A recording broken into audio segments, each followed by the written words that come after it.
বর্তমানে প্রস্রাবের যে সমস্যা অত্যাধিক পরিমাণে বৃদ্ধি পেয়েছে অতিরিক্ত গরম পড়ার কারণে।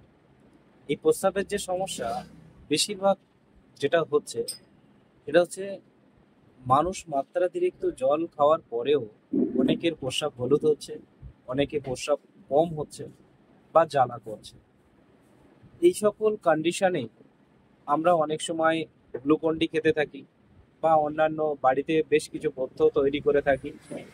কিন্তু সমস্যা হলো এটাই, যারা ডায়াবেটিসে সাফার করছেন তাদের তো আর গ্লুকন ডি চলবে না, তাদের ক্ষেত্রে অন্য কিছু করতে হয়। কিন্তু অন্য কিছু করার পরেও কখনো কখনো ডায়াবেটিস বৃদ্ধি পায়। সেক্ষেত্রে আপনাদের হোমিওপ্যাথিক সমাধান কখনো কখনো প্রয়োজন হয়ে যায়। তো যারা মনে করছেন এটি হোমিওপ্যাথির দ্বারা এটা কিওর হোক, তাদের জন্য আমি বলবো যে আপনারা দুটো ওষুধ সঙ্গে রাখুন। একটা হচ্ছে ক্যান্থারিস মাদার টিংচার, 2 নম্বর হচ্ছে চেলিডোনিয়াম মাদার টিংচার। এই দুই ওষুধ 15 ফোঁটা করে দিনে 2 বার সেবন করুন।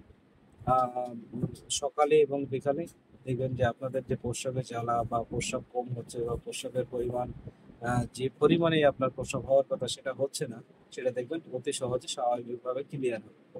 ওর সাথে সাথে চেষ্টা করবেন এখন, যেহেতু অত্যাধিক গরম, শরীরে অনেক সময় ডিহাইড্রেশন হয়ে যায়, এর জন্য আপনারা কমপক্ষে প্রতিনিয়ত 1 পিস অথবা হাফ পিস পাতিলেবু অবশ্যই ব্যবহার করুন।